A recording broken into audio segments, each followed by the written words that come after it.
heard in my head this morning while dropping my son off. He has a robotics competition today. And so on the way back, I had the radio on for him. And so on the way back, I was showing him Word Up by Cameo. But on the way back, there was a little jingle playing on a radio. And in the jingle, I heard these words in my head. That was this nice little medley. And so I kind of put this together as soon as I got back home. This was just about 20 minutes ago, and I've spent the past 15 minutes at the keys just trying to figure out how I wanted it to sound and what it would sound like. And so I think I have it. And so this is a very simple song so far. There'll be more words later on. I just have a few now. But as of now, I'm just calling this affirmation song. And this is a song, especially in our gatherings, that I imagine that people who are dealing with hard times or just need an extra boost of encouragement, a little boost of affirmation. And that's what it is. I want to call it motivation, but this is a little deeper than that. So let's hear what it sounds like.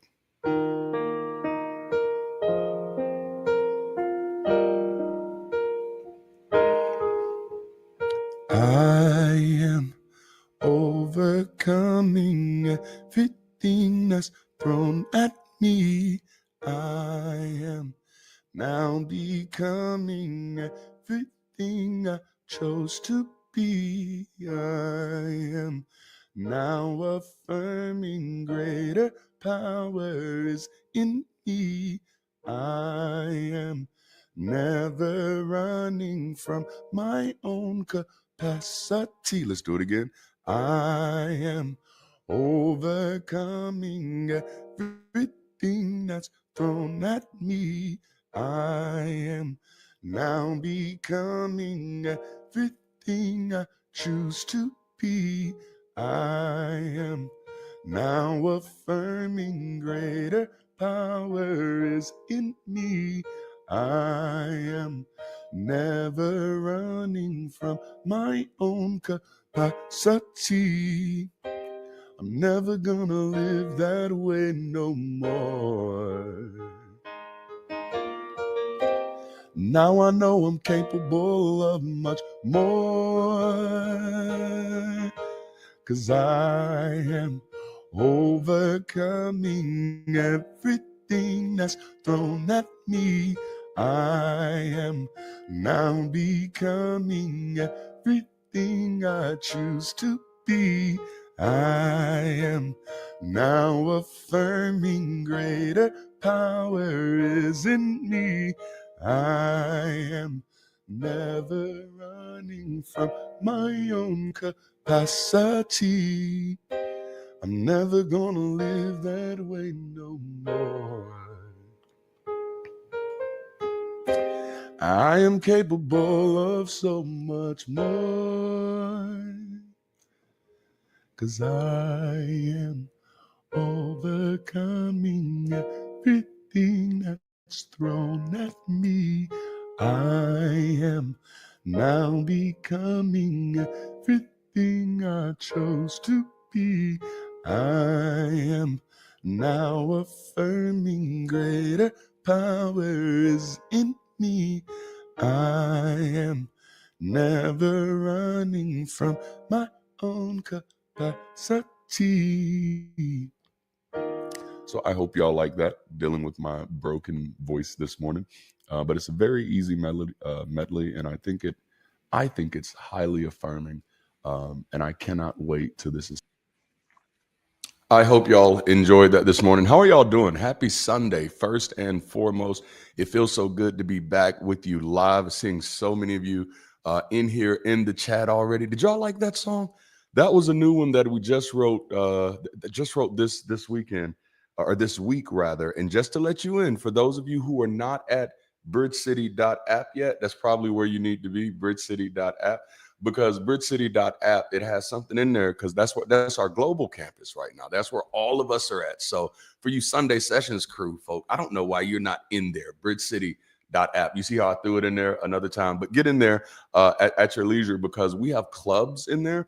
And one of those clubs is the Bridge City Music Club. And what I do in that club is I literally every song that I write that I think was going to be perfect for our gatherings one day, I just share them in there. And I'm encouraging other people to do the same. So if you got 99 problems, but music ain't one, I'd encourage you to check that out. And plus, there's all types of other clubs in there: writing clubs, media clubs, production clubs. If you want to be a part of the production help on this channel, you can join the production club, but you got to be at bridgecity.app. And once you go to bridgecity.app, make sure you introduce yourself when you're in there. All right, again, happy Sunday. Did y'all love that song? I love that song. It's a beautiful song. I love it because I'm biased and I wrote it. But it's something that y'all know I've been spearheading this thing ever since I got in the game, that I think we need to be creating music. We need to be creating the soundtrack of what's next. We need to be creating the soundtrack of our humanity. We need to be creating music that inspires, that uplifts, that elevates, that encourages.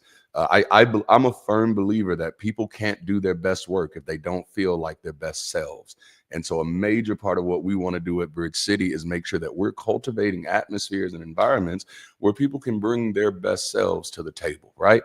All right, that's good. I'm not going to preach because today is not my day, and we got so much stuff that we have happening today. I was over at West Hill United this morning, and again, if you were at bridgecity.app, our global campus, then you actually got to see a little bit of that, sneak peek. I snuck y'all on in there. But if you're not at bridgecity.app, then dang, you didn't even get the alert or nothing. Yeah, I'm gonna make it stank a little bit because I want you to get your behind in there. Get in here. We left the light on for you. But no, an excellent time. As a matter of fact, I was sitting there watching them. They're an older congregation, but man, they're doing hybrid better than some young churches I know. Like they're doing Zoom and full on-site campus, and they got the cameraman. The cameraman is on the game. Like I was impressed. One of the most powerful moments they had this morning, and we'll get into that a little bit when I bring my guest on, but one of the most powerful moments, they have this sharing moment, which is almost like, I don't know if y'all remember testimony services. How many of y'all went to the churches that had testimony services where people would just get up and say what they're thankful for, what the Lord has done for them? And most time it'd be some exaggeratingly long, devastatingly boring, like depressing story. And then at the end, but God got me. But in this case, instead of that, this was a sharing moment where people could just share a moment of celebration, a moment of concern, or anything like that. And man, they had me in tears, y'all, because that's a really human moment. And I'm like, oh, this is beautiful. This is community. At one moment, I was like, I think I got to take my leaders here now. I got to take my leaders to see what this looks like, because many of our leaders, I'm not going to ramble, but I got to take my leaders. All right, let me get these announcements out of the way because we got some stuff to get into. All right, first, we kicked off our first Giving Tuesday as Bridge City Global in November. And now because of that, I have to send out some mugs because we promise people, anybody that gives a gift over $40, you get mugs. And so guess what everybody did? Everybody gave gifts over $40. So thank you all for that. And now I got to, not be lazy and actually send these mugs out to y'all, which they're really cool mugs. They say people matter on them, all that great stuff. So it looks good. It looks good. All right. We are also doing, as a community, our first Thanksgiving food drive. And so again, if you're not in bridgecity.app, get in there because that's where you're going to see a lot of these announcements in real time.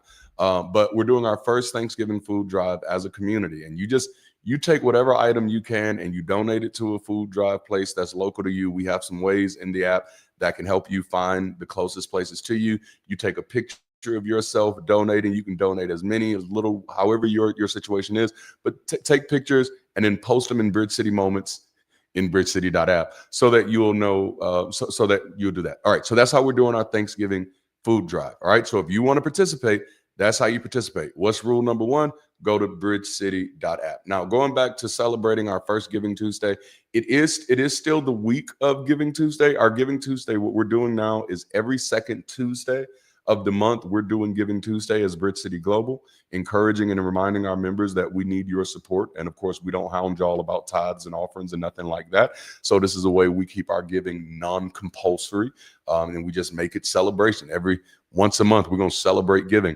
But for those of you who still want to participate in Giving Tuesday, maybe you didn't know what was going on. It's Sunday. It still counts.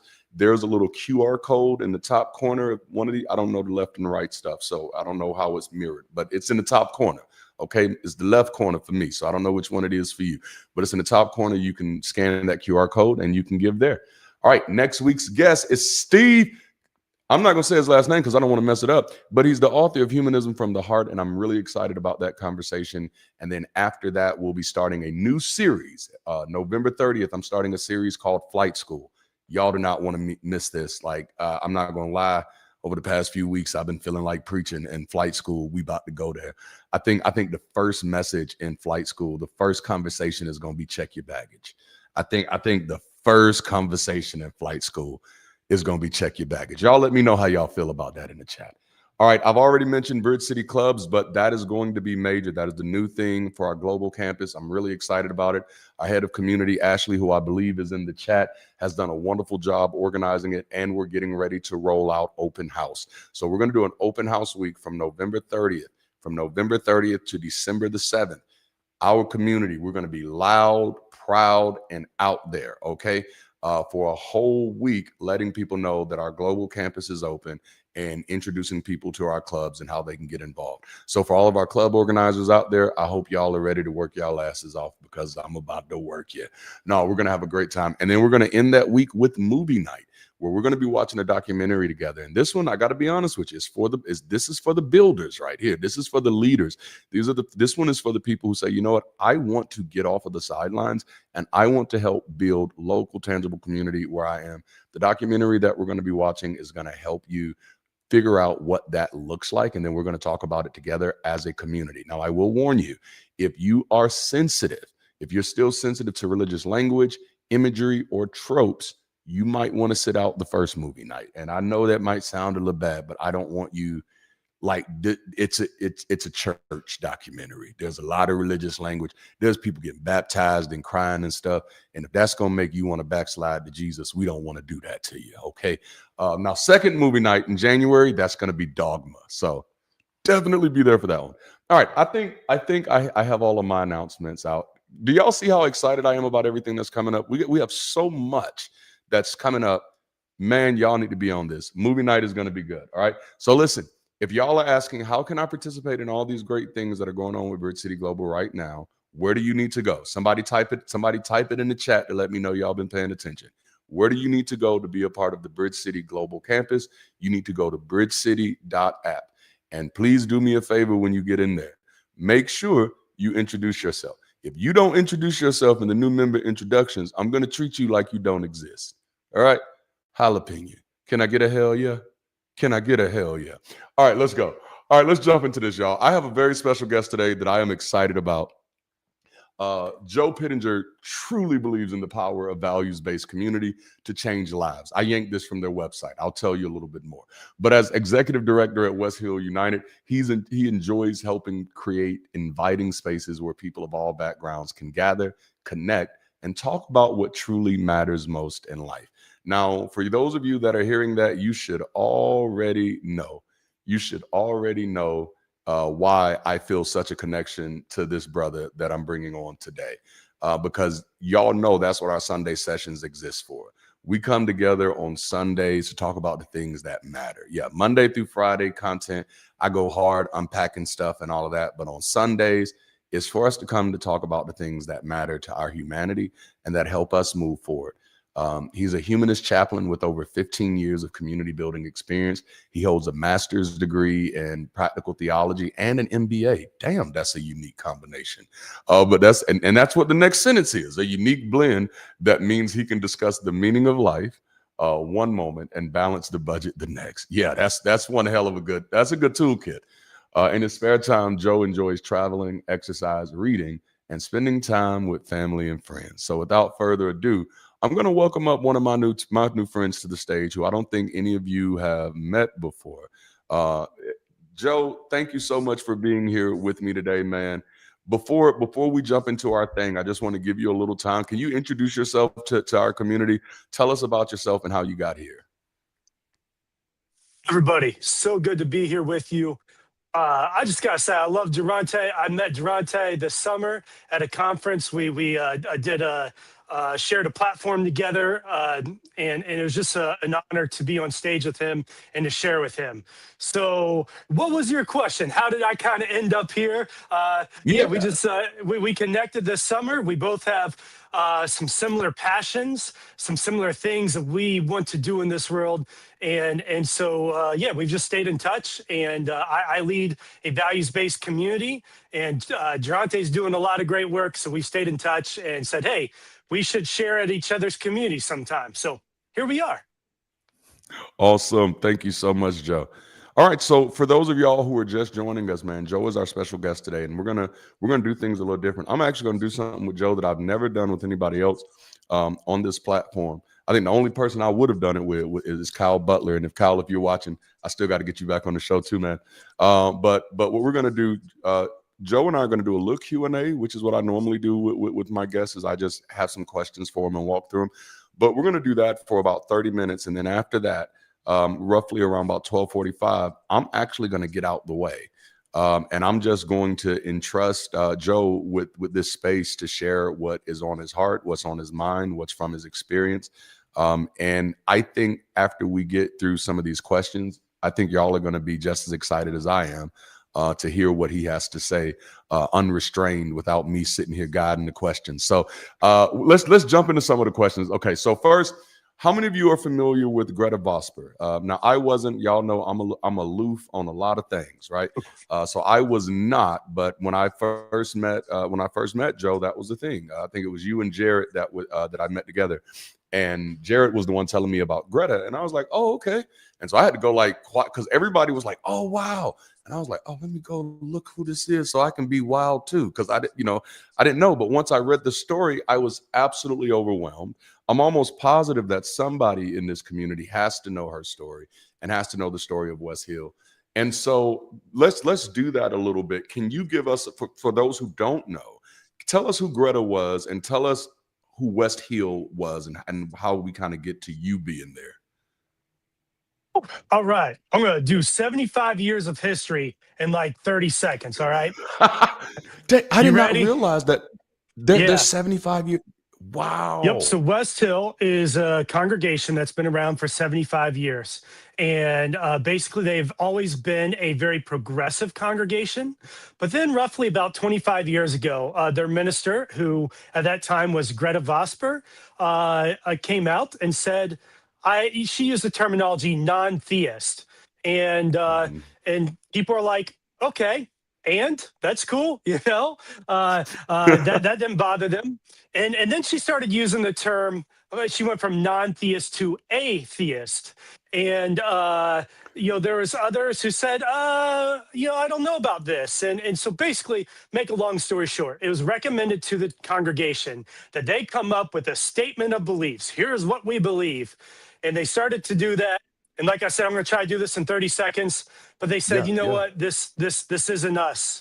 And instead, they quickly went to a conversation of what if we just were around values. And so I could go a lot more into it, but Greta helped lead that charge for the church. She was with them for about 25 years. She retired last year, and then I came on.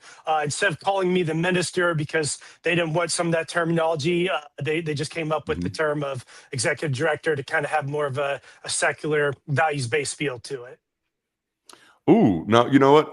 That was not going to be one of my questions, but thank you for kind of segueing into that, because that's something I struggle with, right? Even building Bridge City Global, we have ministers, but that's just a term that I'm like, I don't know if I ever want to use that term again. And it's not even, I don't have a problem with the term because it's still a term that we use politically. We still use the term in government. But that is an interesting wrestle that communities have to, because like right now, I think I just call everybody executives. Like in a normal church, it would be campus pastor, associate pastor, music pastor. Nope. For us, it's campus executive, music executive type of thing.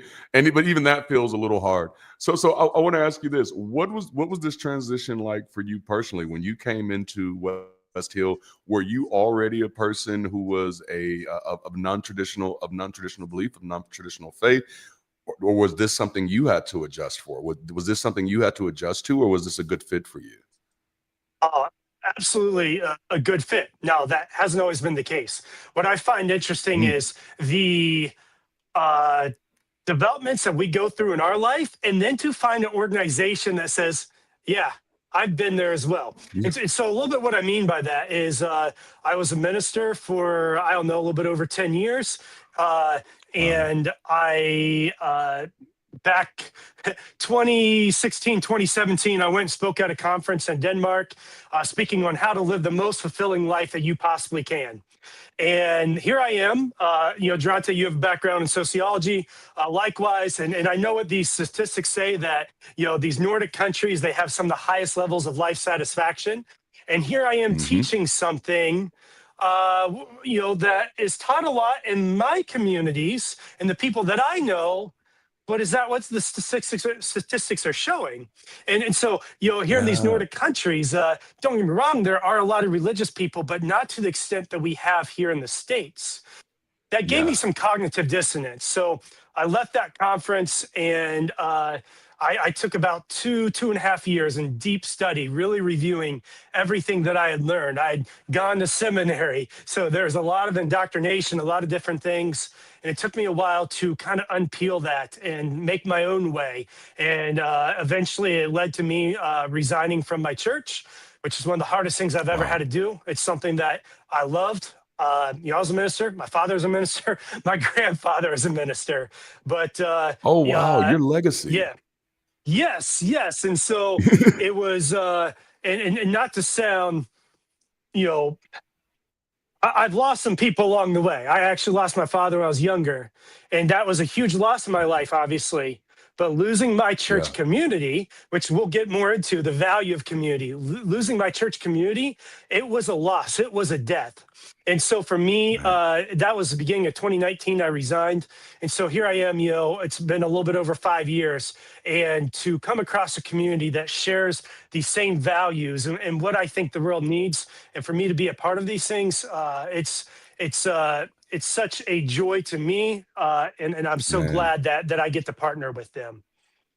Oh, it's like that could have been a whole ad, and I just saw that Dark Side Zernial is in the chat.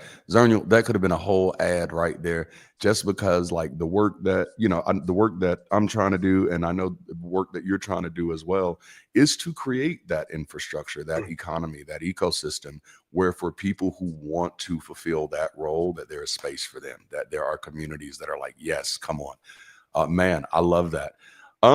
Man.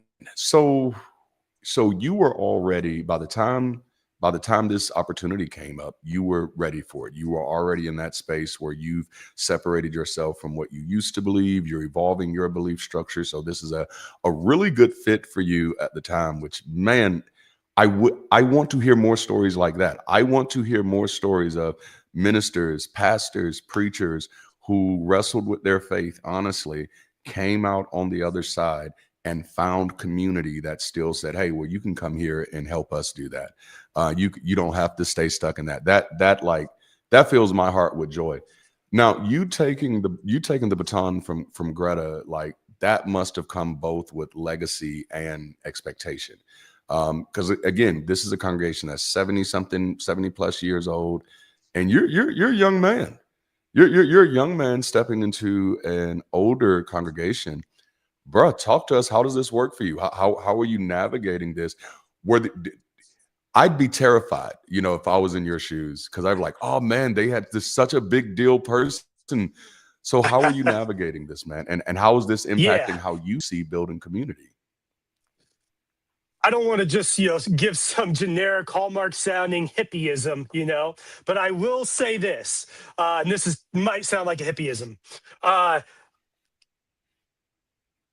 I used to be a family minister, and I would have older people who would come to me Yeah. sometimes and say, "Oh, I don't really relate to the youth. I can't get involved." And I would say, "What's the most relevant thing in the whole world?" And they would, maybe think about it a little bit. And I would Mm, say, "It's love. It's showing that you care. You don't need to know all of their music. You don't need to know, go hang out with them on Friday nights because that might be a little weird. But could you get their sports schedule? and show up to a few of their games, and after the game say, hey, I'm rooting for you? Could you do that? Could you ask them on Sunday mornings, what's going on in your life? How are you doing? You ever need anything? You let me know. Could you show them that you care? And so all that to say is, I think that's the key, is to be relevant, to show people that you care, that you love, that you care about them, you love them.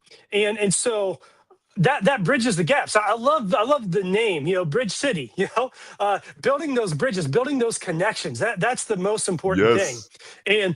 And so in the footsteps of Greta, you asked a question around that. I'm never going to be Greta, and I'm not going to try.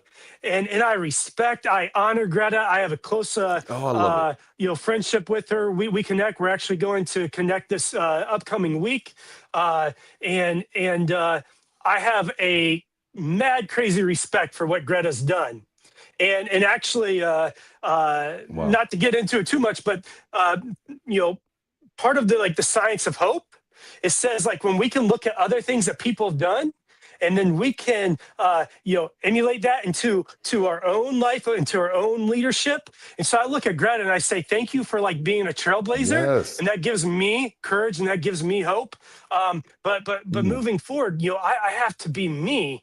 At the same time, I'll put it this way to our people. We honor, we respect our past. We have a great history. So we honor, respect our past. We enjoy where we're at, because sometimes you can get caught in the future and you don't enjoy where you're at. So you respect, honor the past, you enjoy where you're at, but you also have a care and a concern for the future. And it's all those three things simultaneously. And that's kind of where we're at. If that answers, and hopefully that wasn't too complex of an answer to it your did simple perfectly, question. man. No. I love it, because I mean, in a nutshell, you gave us something that was really profound. And it's like, even though, there's an age difference between where you are and where your community members are, but you build that bridge by caring for them and by paying attention for them. And it's like, that's beautiful. And I'm pretty sure that's a mutual relationship. All right, man, this is, and then I just love the aspect, because you're coming in under somebody that for this congregation was like dynamite for them, that is very foundational in their history. And I love the fact that you come in with this really balanced view that, oh man, we're going to celebrate and honor that past. We're going to celebrate and honor this now. And now we're also going to be concerned for the future and care for that future.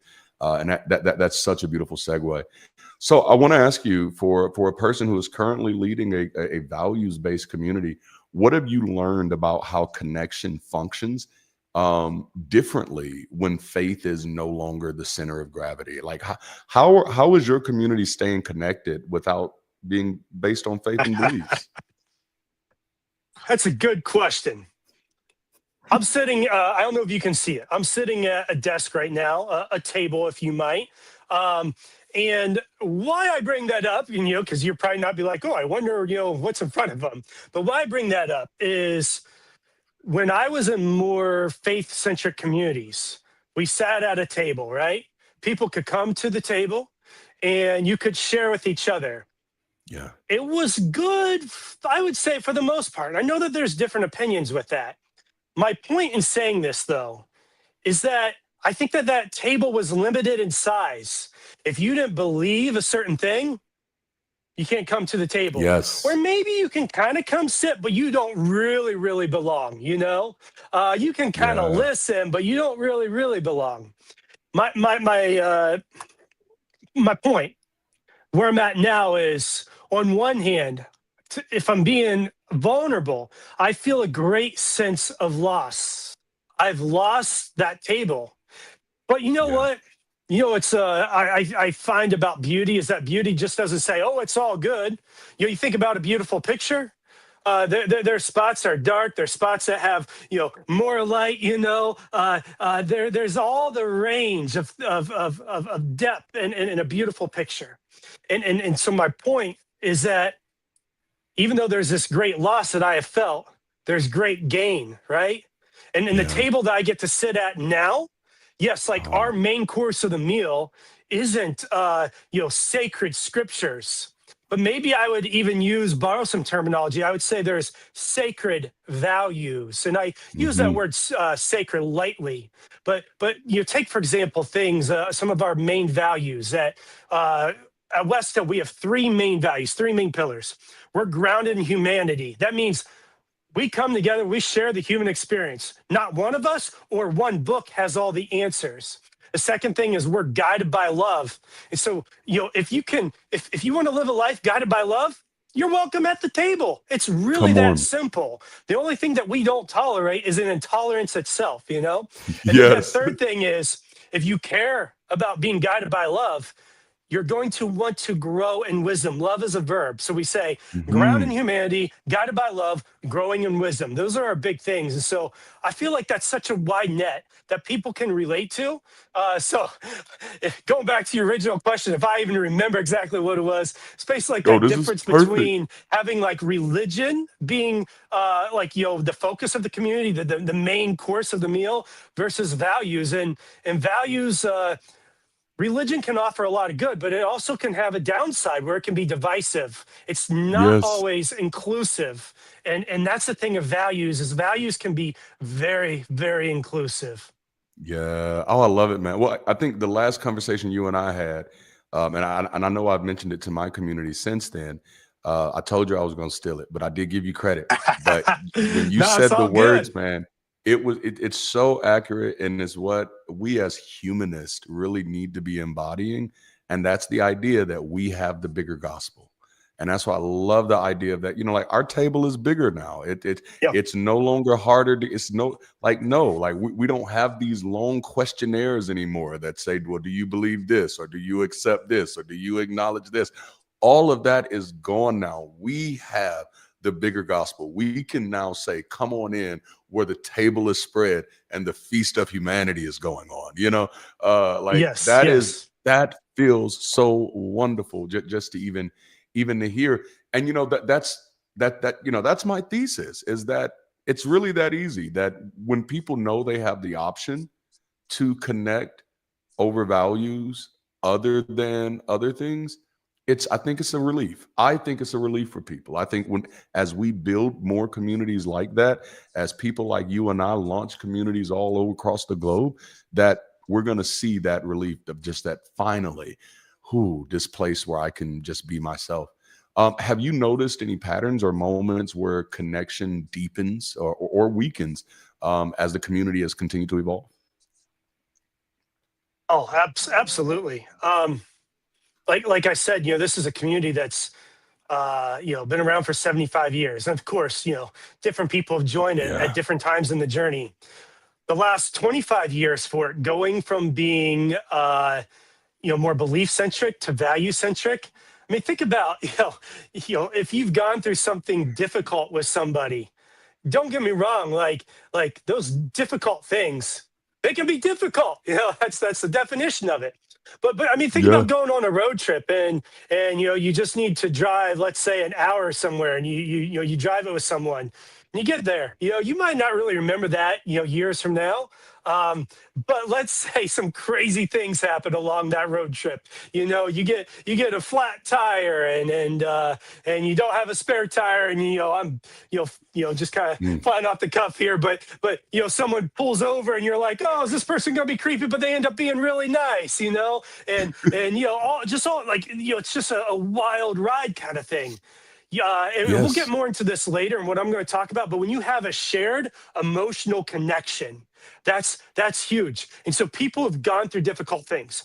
I'll give another example for this. I love climbing and hiking, and Yeah. don't get me wrong, like I love a good day on the mountain, but some of the memories that have been forged in my mind is when the storm clouds have rolled in. It's not saying I invite them, and even when the storm Yeah. clouds don't roll in, sometimes it's difficult, but yet there's also a beauty and a depth to just being on the mountain. And so people, they've gone on this journey around the mountain together, and different people have joined at different times.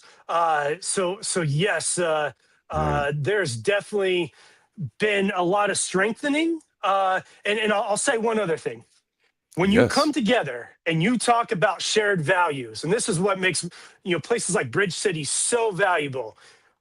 When you Man. come together and you talk about the things that matter most in life, I mean, if you talk to somebody, let's say the topic is empathy, and then you break up into groups and you talk about a couple people that you're struggling to have empathy for, or you talk about that person when you were 19 years old who gave you a great deal of empathy and it forever changed your life, and you share that with someone, you're going to connect. You're going to have Yeah. a greater depth. And that's, I think, the beauty of what places like Bridge City and West Hill, the community that I lead, that offers. I'll Yes, leave it at sir. that. Man, I'm loving this. Okay, so I'm gonna get a few leadership questions in before I let you go, and that is my first one is from your experience. What's one principle you'd pass on to anyone leading a new secular or values-based community today? If someone is whether they're stepping into something new or building it from scratch, what's one principle that you think they really need to have in their toolbook? This is where the minister and my seminary education meets my MBA. um, and if I can only give one thing, look, I get it. You got to have a balanced budget. You have to have the right governance, the right leadership in place. That's cool. That's good. You need all of that. And I'm going to sound super generic in this, but lead with love. No. Um, if what you're doing isn't helping people love themselves, love each other, love our entire world in a better way, who cares? You Man. know, Yeah. honestly, like Yes. who cares? Like if you get people to come, great, but Yep. who cares if it's not really making an impact on people, and so Yes. if one thing, lead with love. And so for leaders, what does that mean? And once again, I don't want to sound generic, No, but this is to good. look at things through a loving lens. So to literally Mhm. put yourself in other people's shoes, the best that you can. I know that's difficult to do, Come but on. think about Yeah. the people who are coming and being a part of things. So even right now, as I speak, I want to have all of you who are listening now and in the future. I want to have you in mind, and Yeah. honestly, when you look at the science of what wisdom is, there's been a lot of research, and one of the greatest things, one of the biggest pieces of what wisdom is, and they've been able to define it and have research around this, is to have humility and empathy. And so those are some Yes. very loving characteristics, to put yourself in other people's shoes, to have one another in mind. So starting with love, and that goes through all of our systems that we have. So I'm going a little bit more in depth, but I want to give some meat to this. I mean, think about it, Oh even man. from like a marketing perspective. If we look at it as leaders, it's just, oh, let's just market it and grow our numbers. Honestly, who cares? Once again, you know? Right. But if we look at it in a lens of what we have is an incredible product, what we have is Yes. something that makes a difference for us and those who come and join with us. And out of love, I want to share it.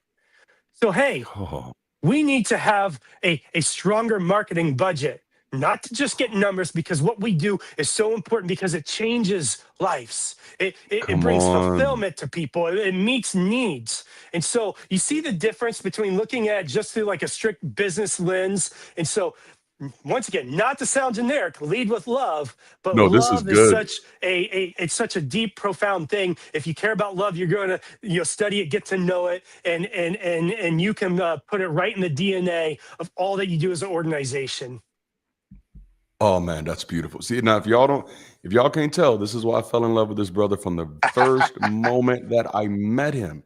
Because this is like, here's the thing, you can tell when someone's doing what they do because they believe other people need it.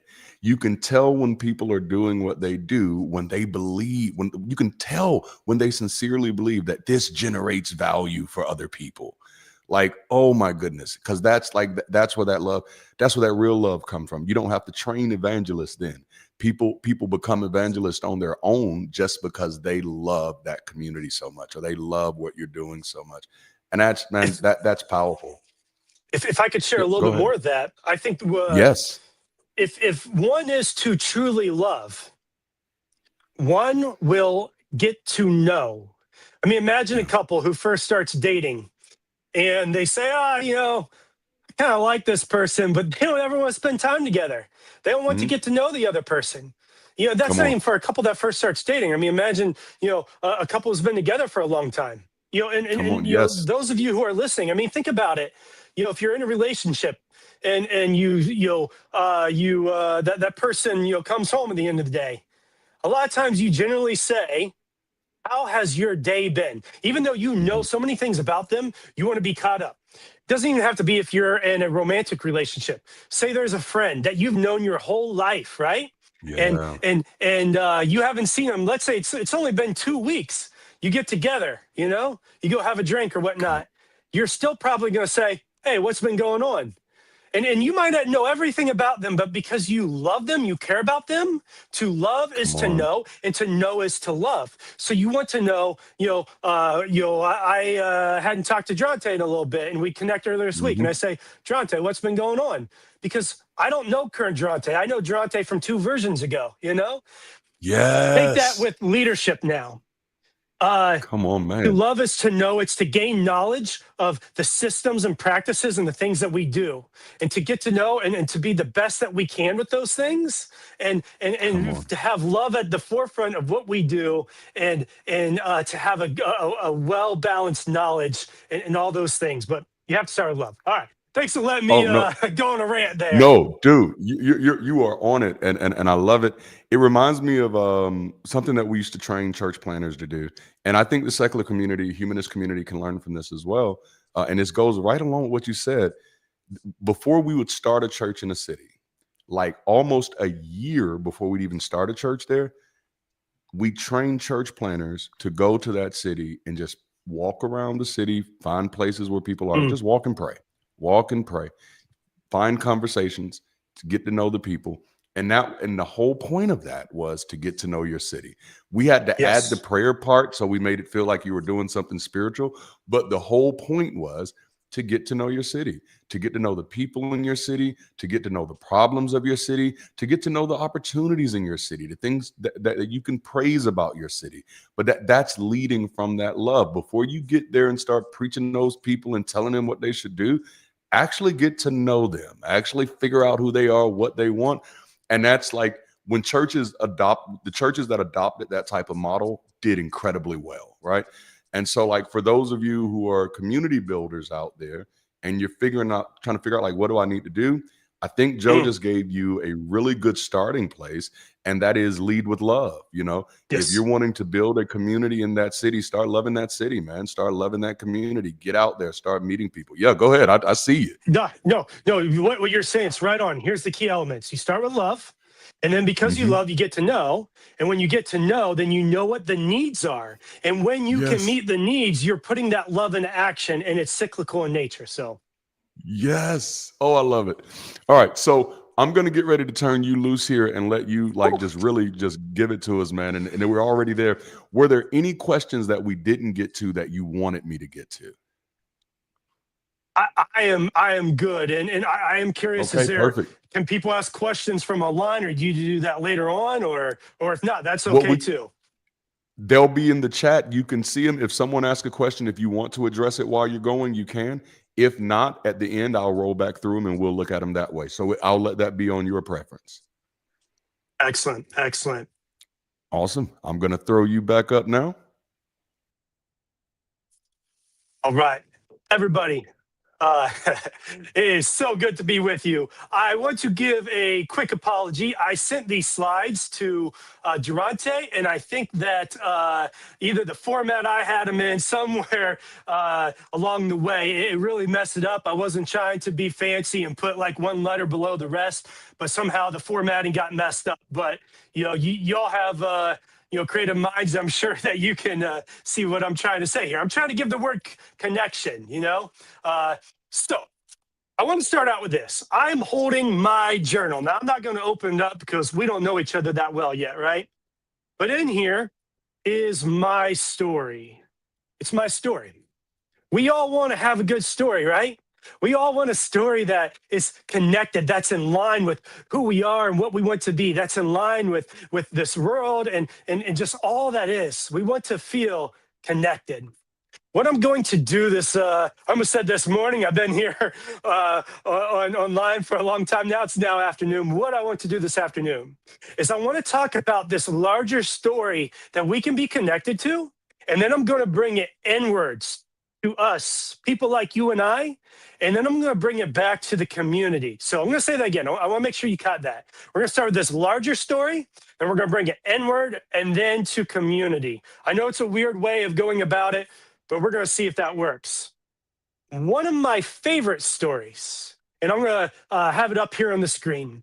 Neil deGrasse Tyson was asked, in an interview, what is the most astounding fact that you know?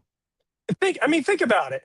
This is Neil deGrasse Tyson. This person has studied the vastness, the extremities of the universe. And someone asked him, what's the most astounding fact out of everything in the whole universe, of all the things that you know? And here's what Neil said back in this interview. He says, and I'll just start out by saying, this is a little bit longer, but bear with me, all right? And he starts out with kind of this larger story of how things are made, and then he brings it back to you and I. So bear with me. Put on it's story time. That's what I'm trying to say. So if you have to grab popcorn, whatever, for this story, make it more interesting, go for it. He says, the most astounding fact is the knowledge that the atoms that comprise life on Earth, the atoms that make up the human body, our human body, they are traceable to the crucibles that cook the light elements into heavy elements in their core under extreme temperatures and pressures. In case you're like, whoa, what did he just say? That's a lot of words. He basically just said these atoms that are in us, they are part of this whole thing that we're a part of.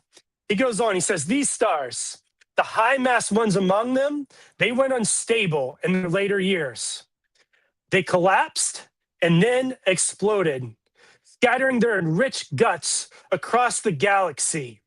Guts made of carbon, nitrogen, oxygen, and all the fundamental ingredients of life itself. All these ingredients, they became part of gas clouds that condense, collapse, form the next generation of solar systems. Stars with orbiting planets, and those planets have the ingredients for life itself. If we could advance, I think, 2 slides here. And this is when it turns back to, you and I. Once again, Neil deGrasse Tyson is asked the most astounding fact. He talks about how our universe has been made, and he turns it back to us.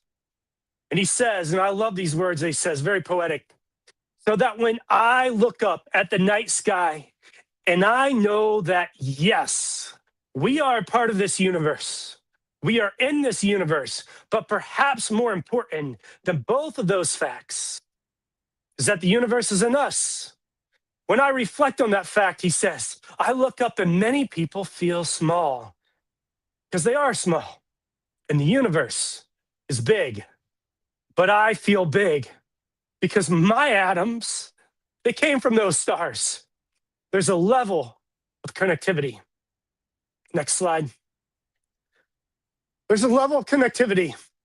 That's really what you want in life. And I'm going to, add to this a little bit here.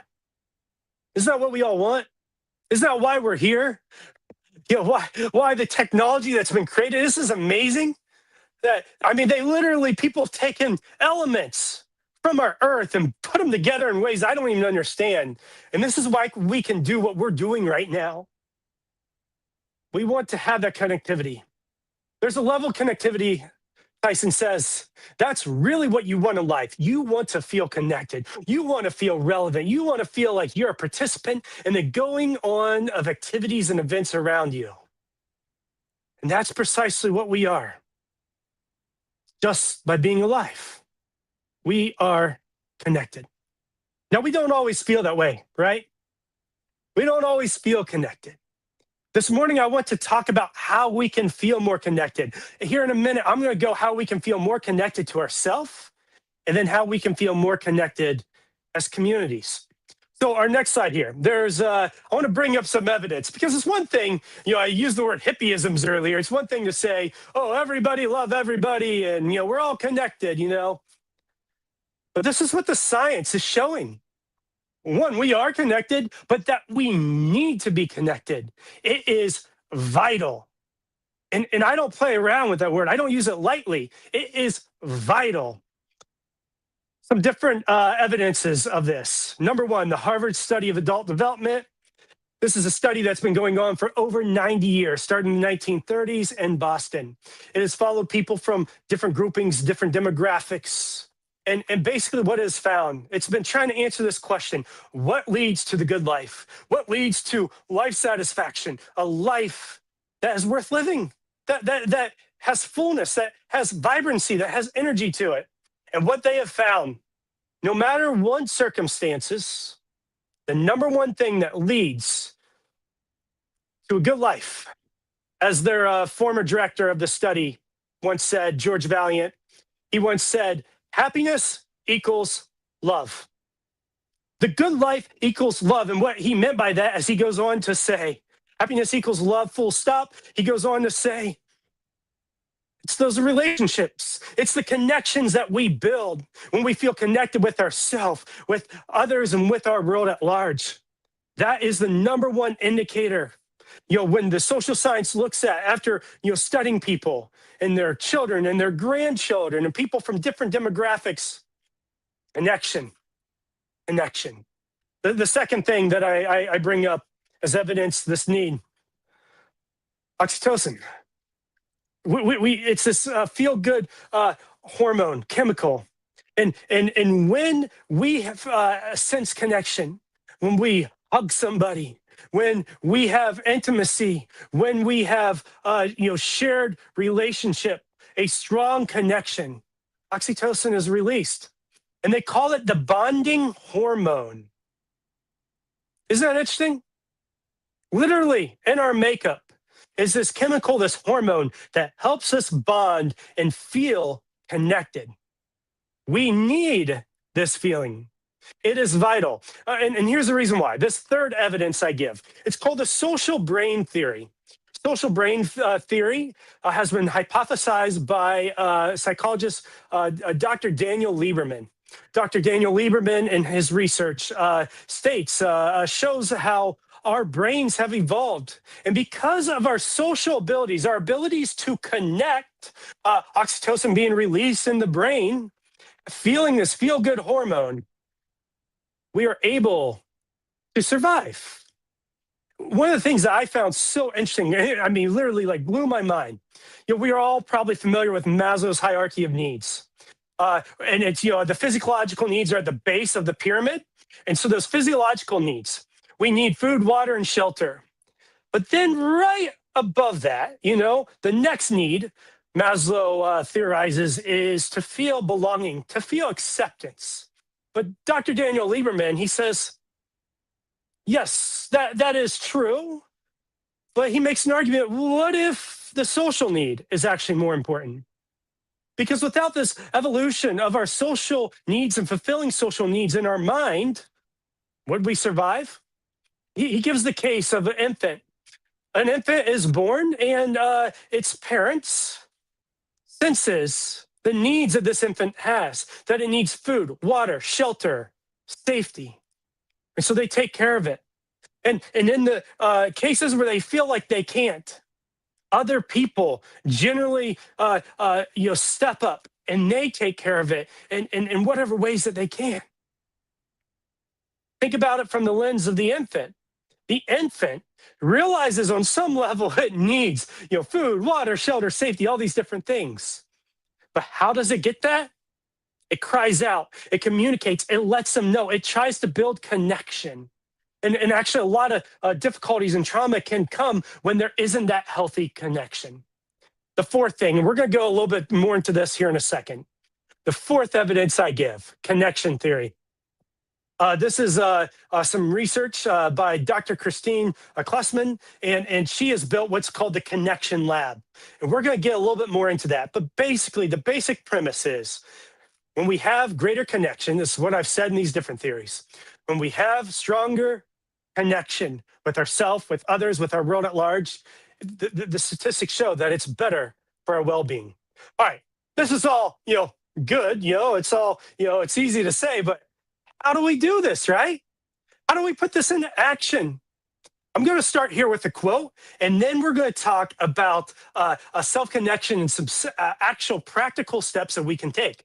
And as I talk about self-connection, I'm going to actually relate it to us as a community, because as a community, we need to be able to relate to ourselves. And then I'm going to get into what the science shows of how we can have good community connection. And I'm actually going to take that and talk about it as a community, but then also as an individual, how we can relay that back to ourselves.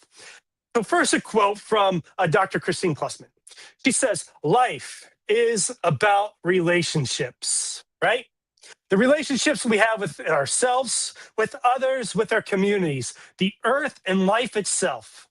Now, I've been talking kind of quick, but I want to slow down for this one line. If you have one main takeaway, I think this would probably be it. Our experience of life is defined by the quality of these relationships. When it's all said and done, right? That's what matters. She continues and she says, the path to being a better worker, partner, or parent begins by discovering and following our own truth first and foremost. When you are right with yourself, you're right with the world. We started about the larger narrative, right? I gave that quote by Neil deGrasse Tyson.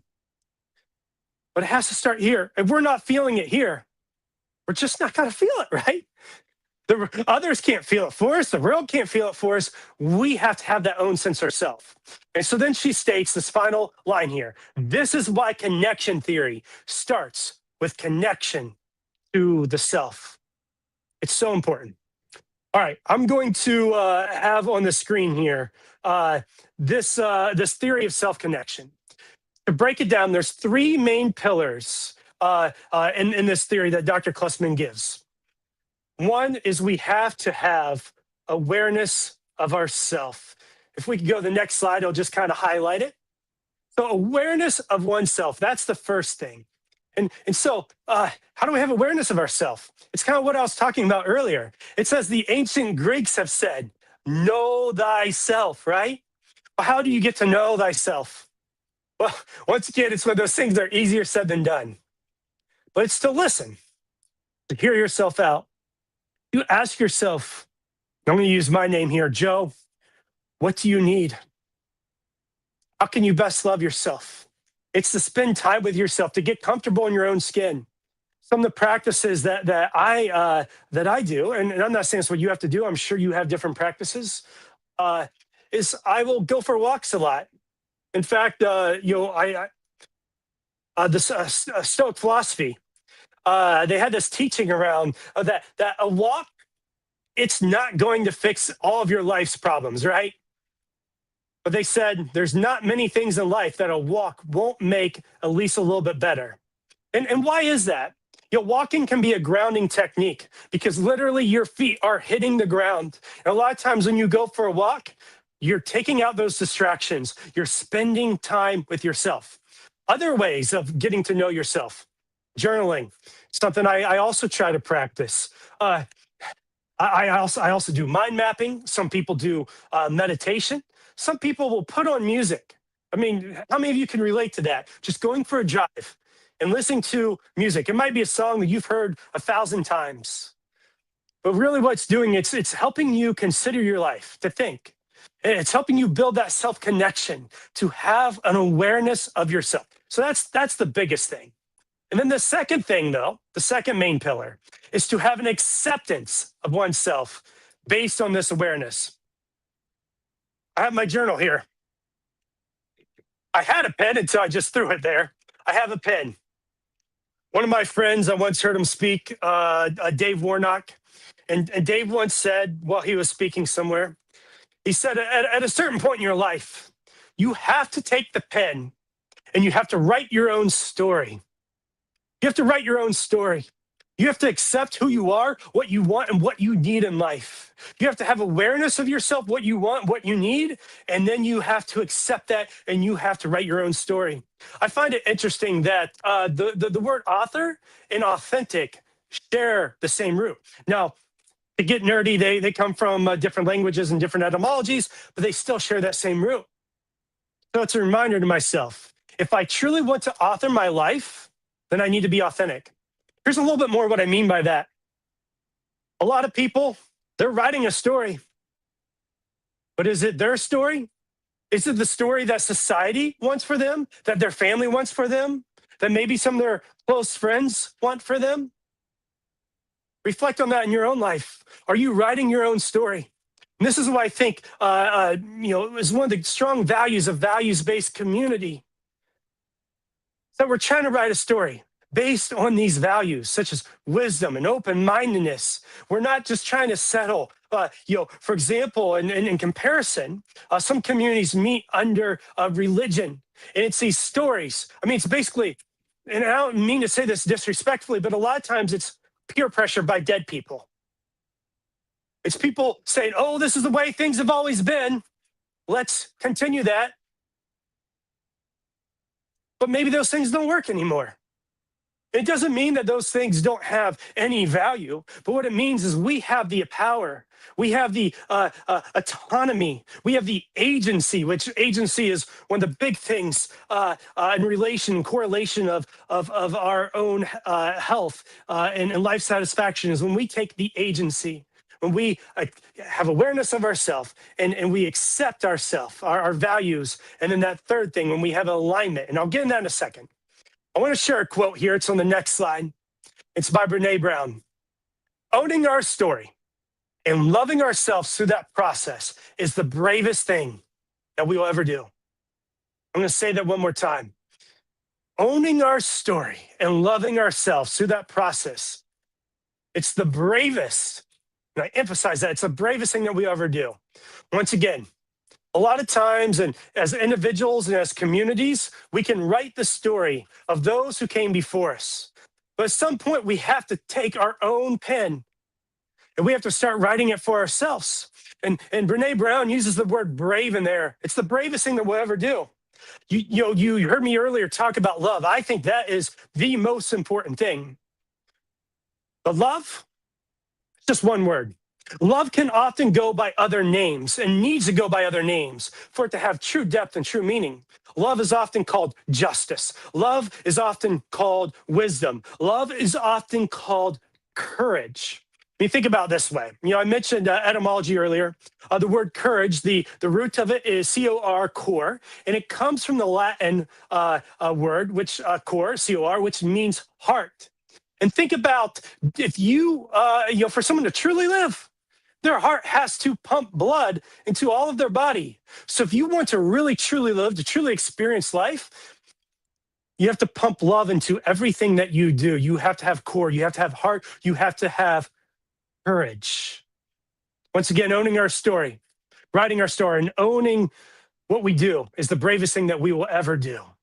All right, the next point here, and I've kind of already said these things, but in this theory of self-connection, it says that alignment, the third pillar, alignment of one's behavior with this awareness. And this goes right into what I'm saying with courage. The first thing, have an awareness. Second thing is acceptance. And then to align it. Love is a verb.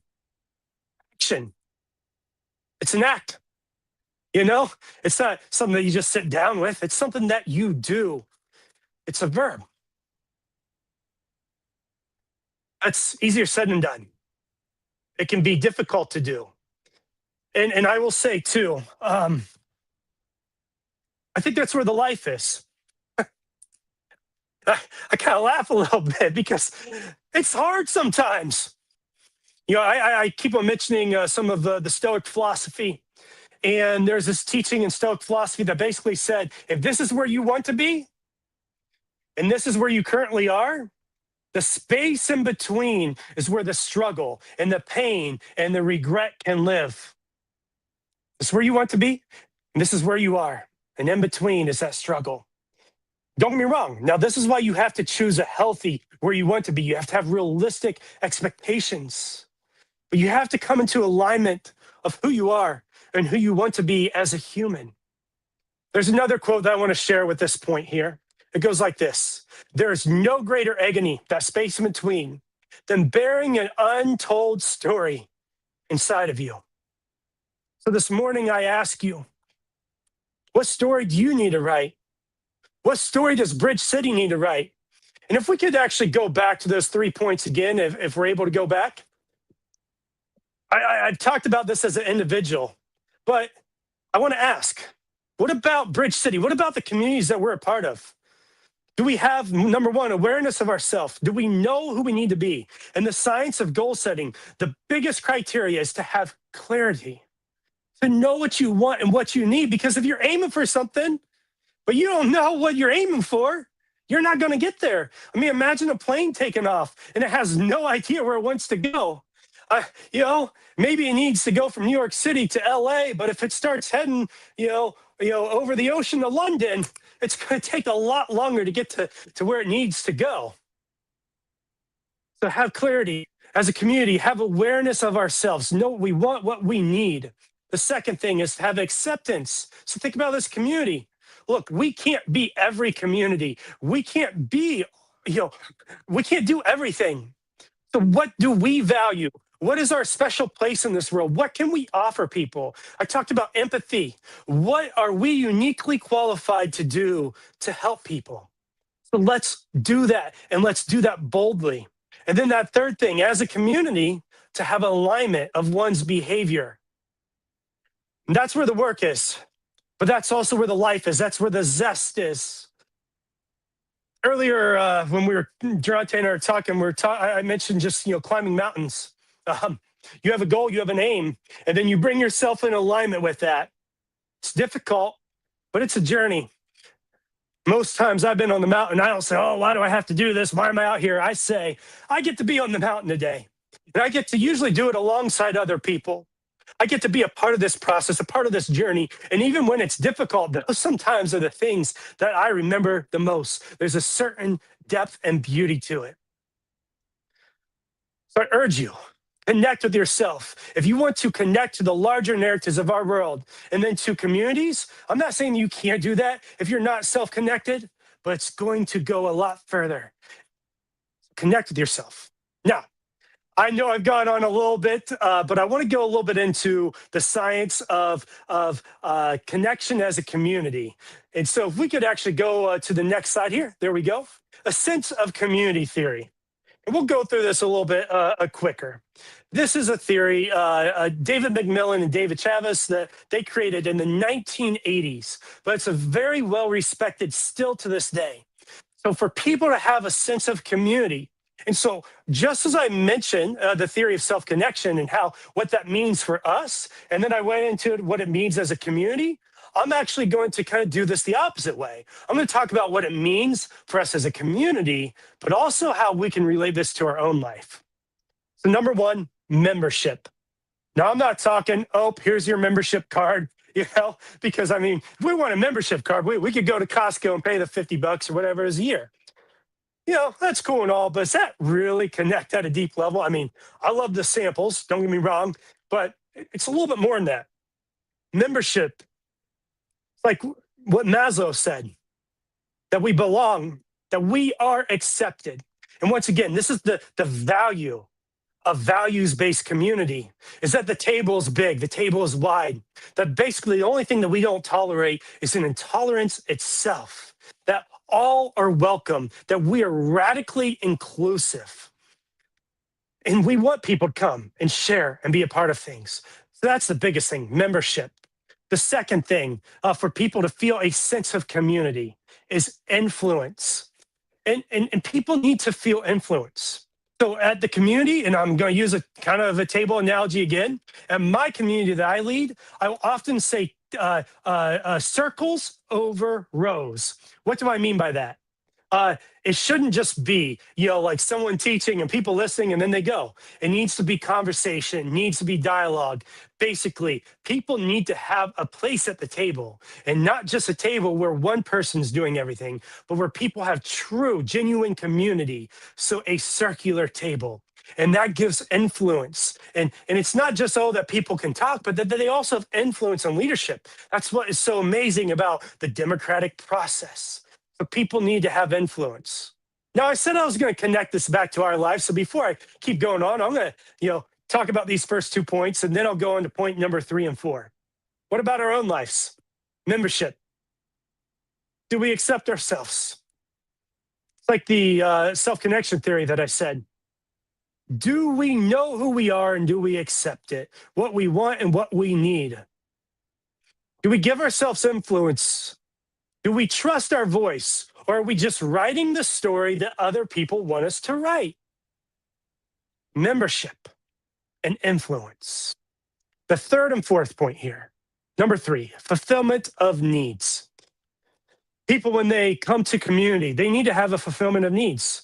So when Darante said, if I could give one word of advice to leaders in this space, fulfillment of needs. Love people. Get to know them and get to know what their needs are, and then try to meet those needs. If people don't feel that their needs are being met, they're not going to be a part of things. They will vote with their feet. And so fulfillment of needs. This is what we need to feel and to actually happen. And this is the power of coming together with circles in mind, that we can connect with each other, that we can talk about the things that matter, that we can talk about how we can feel the most connected in our lives to ourselves and to each other. And then we can have dialogue and we can say, hey, this is how I feel connected. These are the practices that I do, or this is how I don't feel connected, or this is going on in my life. That we have a fulfillment of needs. And one of those biggest needs is our social connections. The fourth thing is shared emotional connection. In my community, we have a sharing time, for this being one of the big things, is that we want people to share. We want people to say, this is what's going on in my life. Here's where I'm at. This is the good. This is the bad. And so when we have these shared emotional connections, people are going to feel a greater sense of community. And this is going to be cyclical. It'll go back to number 1. They're going to feel that membership, that they belong and accepted because they are heard.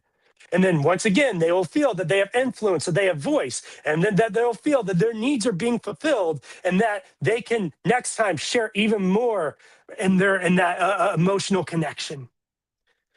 We have to have that. And that's what's so important about having a place and a space where we can talk about the biggest things of life.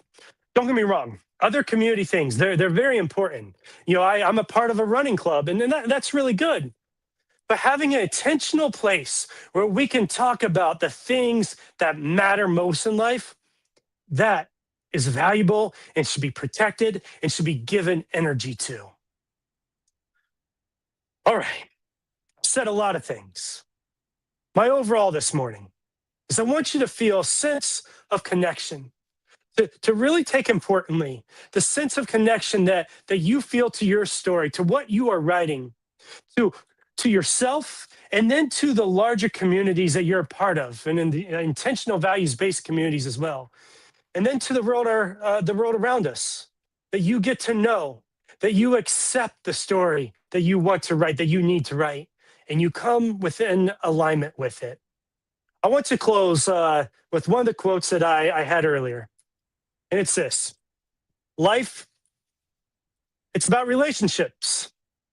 The relationships, and we could even say connections, we have with ourselves, with others, with our communities, the earth and life itself.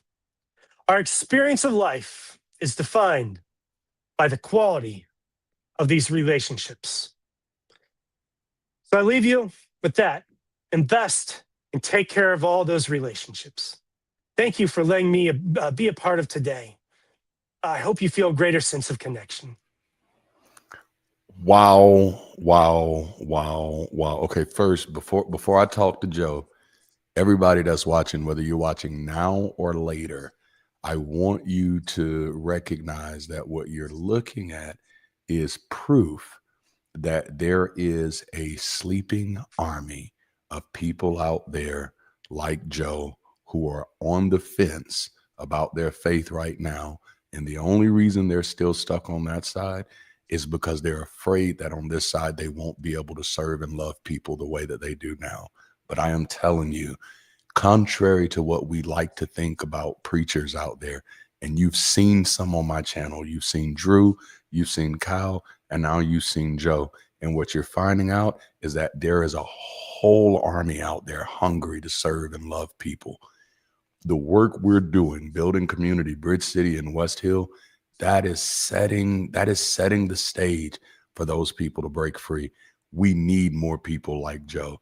I think Dark Light said over and over again, he says, Darante has to be happy as hell over there. And I am.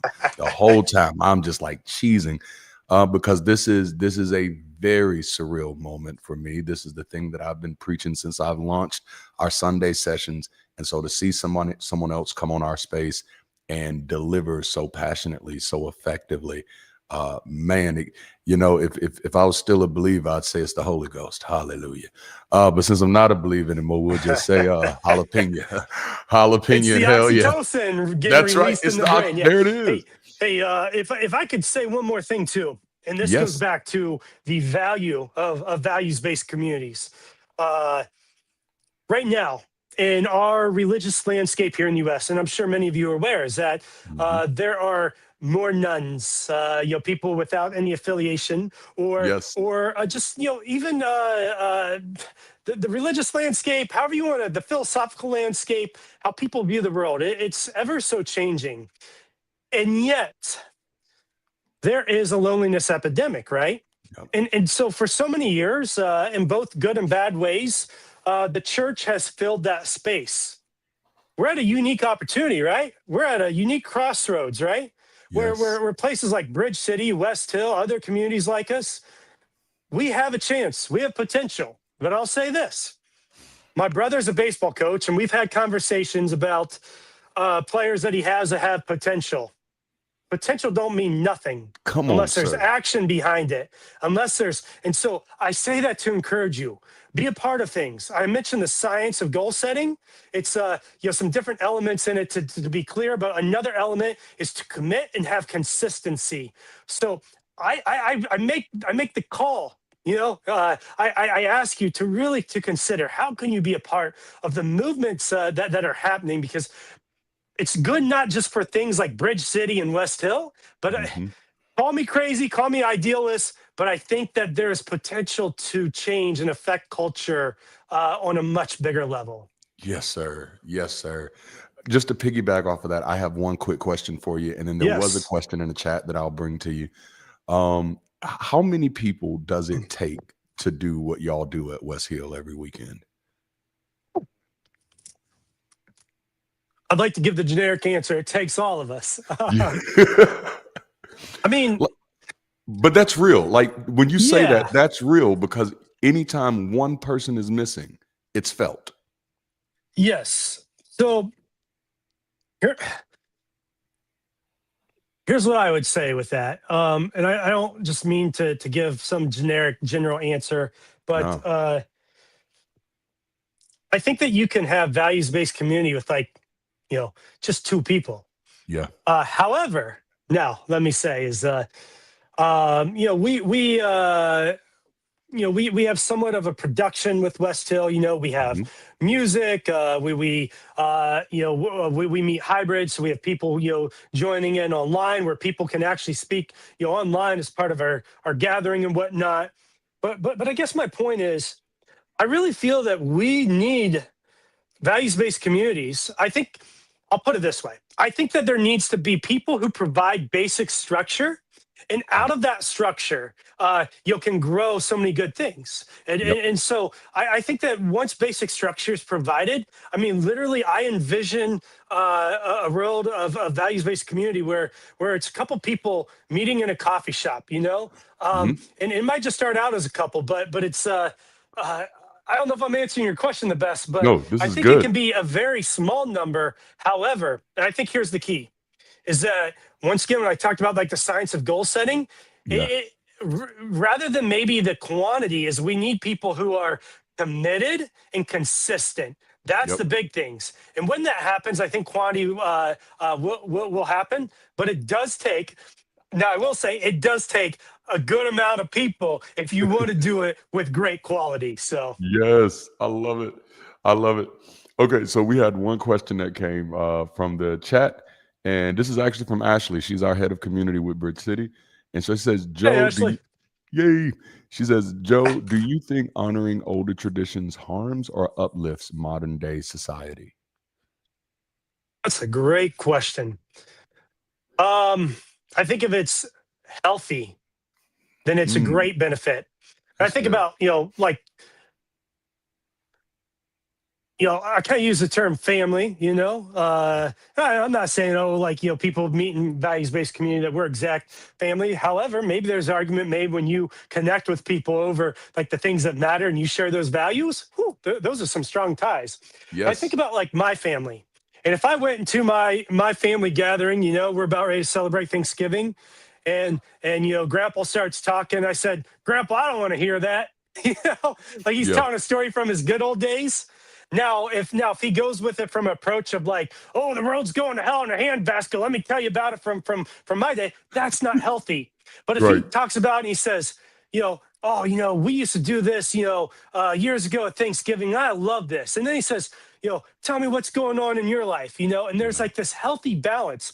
It's kind of what I said earlier about honoring and respecting our past. It doesn't mean that we even agree with everything, right? That's right. But Yeah. it's taking those good parts and it's continuing on, and so it's honoring and respecting the past and those threads of those good things. It's being, I'll put it this way, one of the greatest things that we can do, and I talked about being the author of our story and authenticity. Yeah. Authenticity comes with honesty. So it's not saying, like, let's say in our story that everything has been great and perfect. It's saying, you know what? It's being honest. Yep. I'll even take the word humility. Humility doesn't necessarily mean like, oh, it's the lowest thing ever. Now, humility comes from the root HUM, which means ground. And we might think, oh, that's really low. But if we say somebody's grounded, Mm. what do we mean? We mean they are grounded in reality. So they don't think Yeah. too highly or too lowly of themselves, that they are right on with it. So I think, like with our traditions and whatnot, it's taking the good and saying, hey, this is what we need to continue on. This is Hmm. what we need to celebrate.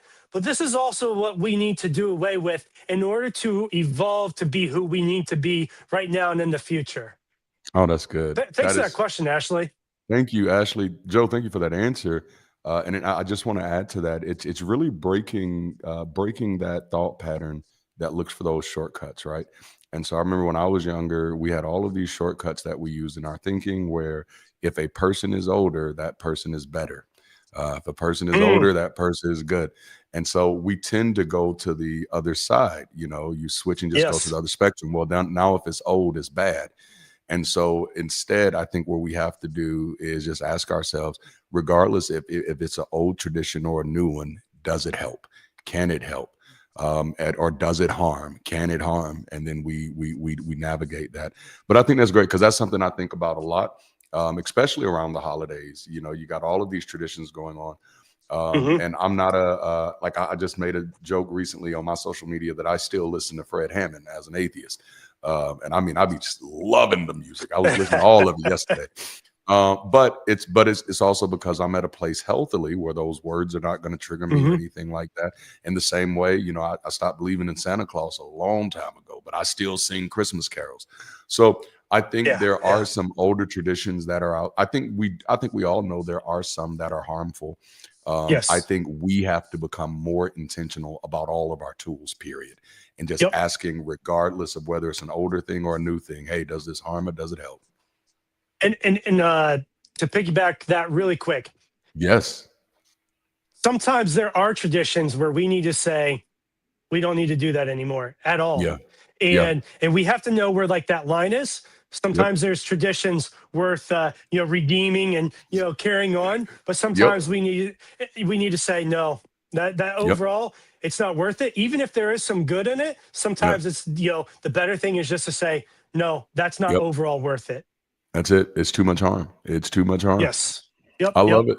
I love it. Man, this has been incredible. This has made my day. I think I told you before we started that my weekends are already feeling a little lighter. You know what I'm saying? Now that we Good. got some people in place.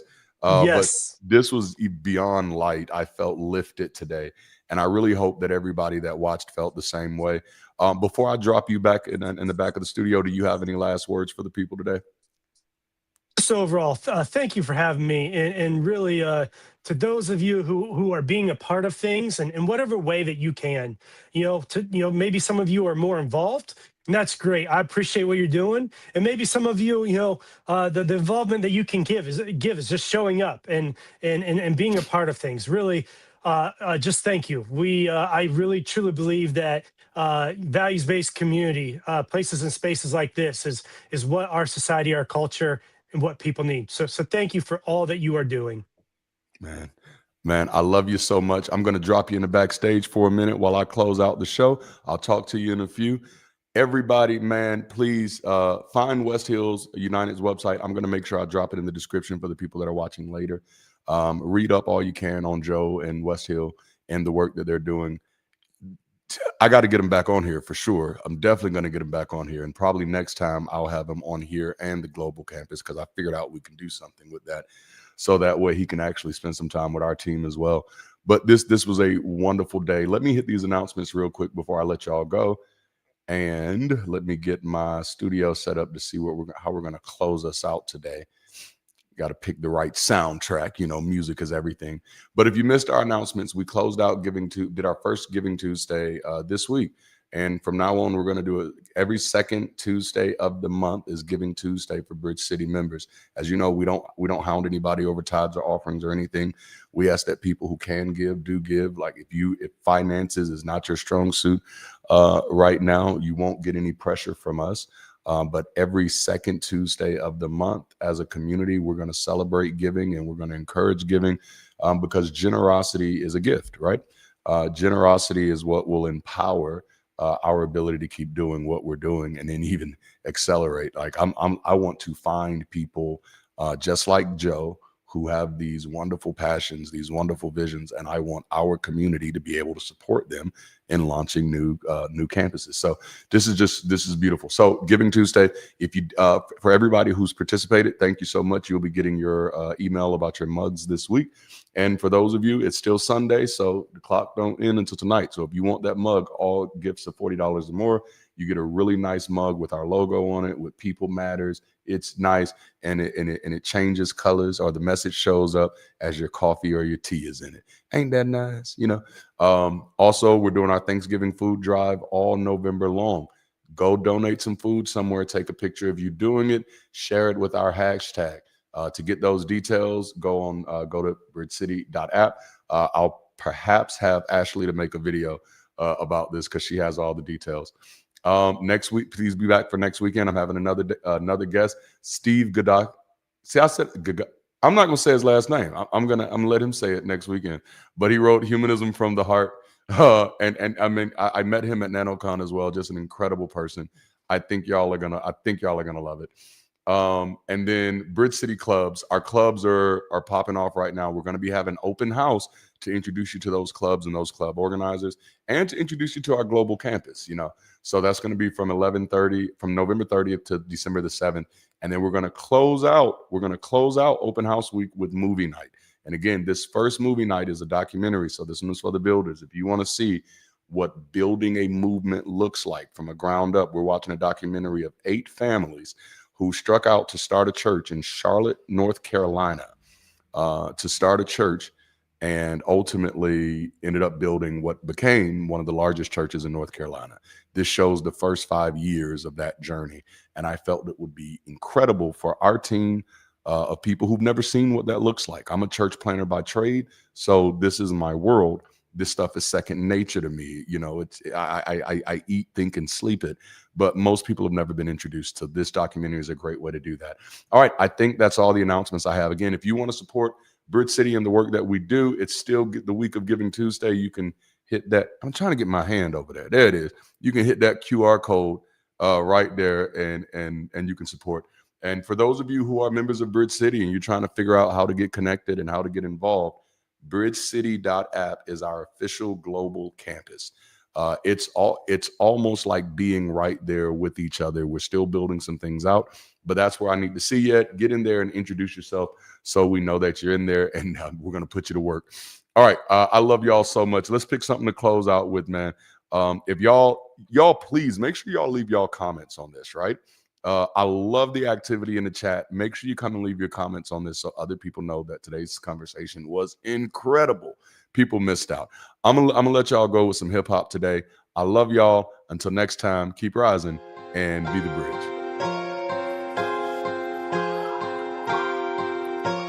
Let him cook. Let him cook now. Let him cook.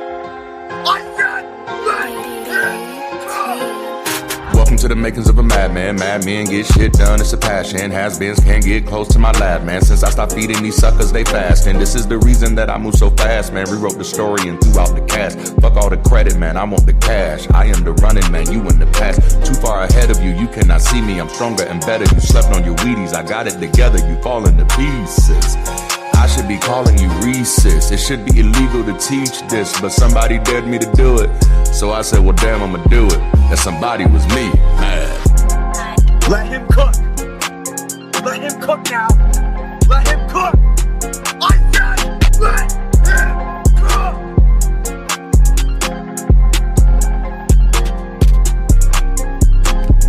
Welcome to the makings of a madman. Mad men get shit done, it's a passion. Has-beens can't get close to my lab, man. Since I stopped feeding these suckers, they fast. And this is the reason that I move so fast. Rewrote the story and threw out the cast. Fuck all the credit, man, I want the cash. I am the running man, you in the past. Too far ahead of you, you cannot see me. I'm stronger and better. You slept on your Wheaties, I got it together, you fall into pieces. I should be calling you Reese's. It should be illegal to teach this, but somebody dared me to do it. So I said, well, damn, I'ma do it. That somebody was me, man.